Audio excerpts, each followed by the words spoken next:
Hi friends, welcome back to easy recipe channel.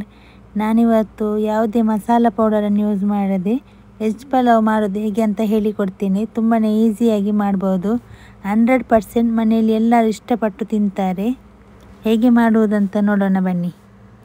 ಮೊದಲಿಗೆ 1 tomato, 4 ಹಸಿಮೆಣಸಿನಕಾಯಿ, ಸ್ವಲ್ಪ ಪುದೀನ, ಸ್ವಲ್ಪ ಕೊತ್ತಂಬರಿ ಸೊಪ್ಪು ಇದನ್ನು ನೈಸಾಗಿ ಪೇಸ್ಟ್ ಮಾಡಿಡೋಣ. ನಾನಿಲ್ಲಿ ಇದಕ್ಕೆ ಬೀನ್ಸ್, ಆಲೂಗಡ್ಡೆ, ಕ್ಯಾರೆಟ್, ಈರುಳ್ಳಿ ಇದಿಷ್ಟನ್ನು ಕಟ್ ಮಾಡಿ ತಗೊಂಡಿದ್ದೇನೆ. ಮತ್ತು ನೆನೆ ಹಾಕಿರುವಂತಹ ಬಟಾಣಿ. ನಿಮಗಿಲ್ಲಿ ಬೇರೆ ತರಕಾರಿ ಬೇಕಾದರೆ ಇದಕ್ಕೆ ಆ್ಯಡ್ ಮಾಡ್ಬೋದು.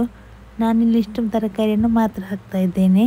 ನಾನಿಲ್ಲಿ ಪಲಾವ್ ಮಾಡಲಿಕ್ಕೆ ಜೀರಾ ರೈಸನ್ನು ಯೂಸ್ ಮಾಡ್ತಾ ಇದ್ದೇನೆ. ನೀವು ಯಾವ ರೈಸ್ ಬೇಕಾದರೂ ಯೂಸ್ ಮಾಡ್ಬೋದು. ಸೋನಾ ಮಸೂರಿ ಅಥವಾ ಬಾಸ್ಮತಿ ರೈಸ್ ಯಾವುದು ಬೇಕಾದರೂ ಯೂಸ್ ಮಾಡ್ಬೋದು. ಇನ್ನು ಕುಕ್ಕರ್ಗೆ 3 ಟೇಬಲ್ ಸ್ಪೂನಷ್ಟು ತುಪ್ಪ ಹಾಕಿ ಅದಕ್ಕೆ ನಕ್ಷತ್ರ ಮೊಗ್ಗು, ಚಕ್ಕೆ, ಲವಂಗ, ಏಲಕ್ಕಿ ಇದಿಷ್ಟನ್ನು ಹಾಕಿ ಸ್ವಲ್ಪ ಫ್ರೈ ಮಾಡೋಣ. ಇನ್ನು ಇದಕ್ಕೆ ಕಟ್ ಮಾಡಿಟ್ಟಿರೋ ಆನಿಯನ್ ಹಾಕ್ತಾ ಇದ್ದೇನೆ. ಇದು ಸ್ವಲ್ಪ ಕಲರ್ ಚೇಂಜ್ ಆಗಬೇಕು, ಅಲ್ಲಿಯವರೆಗೆ ಫ್ರೈ ಮಾಡೋಣ. ಇನ್ನೂ ಯಾರೆಲ್ಲ ನನ್ನ ಚಾನಲ್ಗೆ ಸಬ್ಸ್ಕ್ರೈಬ್ ಆಗಿಲ್ಲ ಈಗಲೇ ಹೋಗಿ ಸಬ್ಸ್ಕ್ರೈಬ್ ಆಗಿ ಪಕ್ಕದಲ್ಲಿರುವ ಬೆಲ್ ಬಟನನ್ನು ಒತ್ತಿ. ನಾನು ಹೊಸ ರೆಸಿಪಿ ಹಾಕ್ತಾ ಇರ್ತೇನೆ, ಅದರ ನೋಟಿಫಿಕೇಷನ್ ಆವಾಗ ನಿಮಗೆ ಬರ್ತದೆ. ಇಷ್ಟು ಫ್ರೈ ಆದರೆ ಸಾಕು. ಇನ್ನು ಕಟ್ ಮಾಡಿಟ್ಟಿರೋ ತರಕಾರಿ ಎಲ್ಲ ಹಾಕೋಣ. ಆನಂತರ ನೆನೆ ಹಾಕಿದ ಬಟಾಣಿ ಹಾಕ್ತಾ ಇದ್ದೇನೆ. ಸ್ವಲ್ಪ ಮಿಕ್ಸ್ ಮಾಡೋಣ. ಆಮೇಲೆ ನೈಸಾಗಿ ಪೇಸ್ಟ್ ಮಾಡಿದ್ದನ್ನು ಈಗ ಹಾಕ್ತಾ ಇದ್ದೇನೆ. ಇದನ್ನು ಚೆನ್ನಾಗಿ ಮಿಕ್ಸ್ ಮಾಡಿ ಚೆನ್ನಾಗಿ ಒಂದು ಒಳ್ಳೆ ಕುದಿ ಬರಲಿ. ಆವಾಗ ಇದರ ಹಸಿ ವಾಸನೆ ಎಲ್ಲ ಹೋಗ್ತದೆ. ಆನಂತರ ರೈಸ್ ಹಾಕಬೇಕು. ಚೆನ್ನಾಗಿ ಕುದಿ ಬರಲಿ. ಈಗ ನೋಡಿ ಒಳ್ಳೆ ಕುದಿ ಬಂತು. ಇಷ್ಟು ಸಾಕು ಕುದಿ ಬಂದರೆ. ಈಗ ಇದಕ್ಕೆ ನಾನು ರೈಸ್ ಹಾಕ್ತಾ ಇದ್ದೇನೆ. ನಾನಿಲ್ಲಿ ಜೀರಾ ರೈಸ್ ಯೂಸ್ ಮಾಡ್ತಾ ಇದ್ದೇನೆ. ಯಾವ ರೈಸ್ ಬೇಕಾದರೂ ಯೂಸ್ ಮಾಡ್ಬೋದು. ಈಗ ನೋಡಿ ರೈಸ್ ಎಲ್ಲ ಹಾಕಿ ಆಯಿತು. ಇನ್ನು ಸ್ವಲ್ಪ ಮಿಕ್ಸ್ ಮಾಡೋಣ. 1 ಮಿನಿಟ್ ಮೀಡಿಯಮ್ ಫ್ಲೇಮ್ನಲ್ಲಿ ಸ್ವಲ್ಪ ಮಿಕ್ಸ್ ಆಗಲಿ. ರೈಸ್ ಹಾಕಿದ ತಕ್ಷಣ ನೀರು ಹಾಕಬೇಡಿ. ನೀರು ಹಾಕುವಾಗ ಕುದಿಸಿ ಹಾಕಬೇಕು. 1 ಕಪ್ಪು ಅಕ್ಕಿಗೆ 1.5 ಕಪ್ಪು ನೀರು ಹಾಕಬೇಕು. ಕುಕ್ಕರ್ನಲ್ಲಿ ಮಾಡೋದಾದರೆ.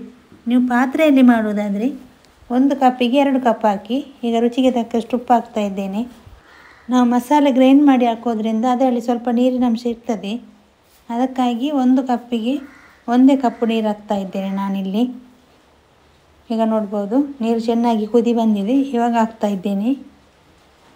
ಇವಾಗ ಸ್ವಲ್ಪ ಮಿಕ್ಸ್ ಮಾಡಿ ಉಪ್ಪು ಕರೆಕ್ಟ್ ಉಂಟಾ ಅಂತ ಇವಾಗಲೇ ನೋಡಿ.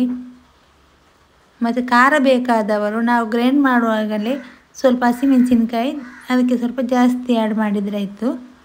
ಮತ್ತು ಸ್ವಲ್ಪ ಅರ್ಧ ಲಿಂಬೆ ರಸ. ಇನ್ನು ಸಾಕು. ಕುಕ್ಕರ್ ಮುಚ್ಚಳವನ್ನು ಮುಚ್ಚಿ ಮೀಡಿಯಮ್ ಫ್ಲೇಮ್ನಲ್ಲಿ 1 ವಿಸಿಲ್ ಬರಿಸಿದರೆ ಸಾಕು. ನೀವು ಪಾತ್ರೆಯಲ್ಲಿ ಮಾಡೋದಾದರೆ ಚೆನ್ನಾಗಿ ಕುದಿ ಬಂದ ನಂತರ ಲೋ ಫ್ಲೇಮ್ನಲ್ಲಿ ಇಟ್ಟು ಮಾಡಿ. ಈಗ ನೋಡಿ 1 ವಿಸಿಲ್ ಬಂದು ಆಯಿತು. ನೋಡಿ ಎಷ್ಟು ಪರ್ಫೆಕ್ಟಾಗಿ ಬೆಂದು ರೆಡಿಯಾಗಿದೆ ಅಂತ ಕಾಣ್ತಾ ಉಂಟು ನಿಮಗೆ. ಉದುರಾಗಿ ಬಂದಿದೆ, ಕಾಣ್ಬೋದು ಇಲ್ಲಿ.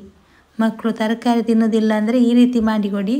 ಬೆಳಗಿನ ಬ್ರೇಕ್ಫಾಸ್ಟಿಗಾಗಲಿ ಯಾವಾಗಲೇ ಆಗಲಿ ತುಂಬಾ ಒಳ್ಳೆಯದಾಗ್ತದೆ. ಯಾವುದೇ ಪೌಡರ್ ಯೂಸ್ ಮಾಡದೆ ವೆಜ್ ಪಲಾವ್ ಮಾಡೋದು ಹೇಗೆ ಅಂತ ನಾನು ಇವತ್ತು ಹೇಳಿಕೊಟ್ಟಿದ್ದೇನೆ. ಇದೇ ಮೆಥಡ್ ಯೂಸ್ ಮಾಡಿ ಎಲ್ಲರೂ ಮನೆಯಲ್ಲಿ ಇಷ್ಟಪಟ್ಟು ತಿಂತಾರೆ. ಇವತ್ತಿನ ನನ್ನ ಈ ರೆಸಿಪಿ ಇಷ್ಟ ಆದರೆ ಪ್ಲೀಸ್ ಲೈಕ್ ಮಾಡಿ, ಶೇರ್ ಮಾಡಿ, ಕಮೆಂಟ್ ಮಾಡಿ. ಇನ್ನೂ ಹೊಸ ರೆಸಿಪಿಯೊಂದಿಗೆ ಸಿಗ್ತೇನೆ. ಅಲ್ಲಿಯವರೆಗೂ ಟೇಕ್ ಕೇರ್. ಬಾಯ್ ಬಾಯ್.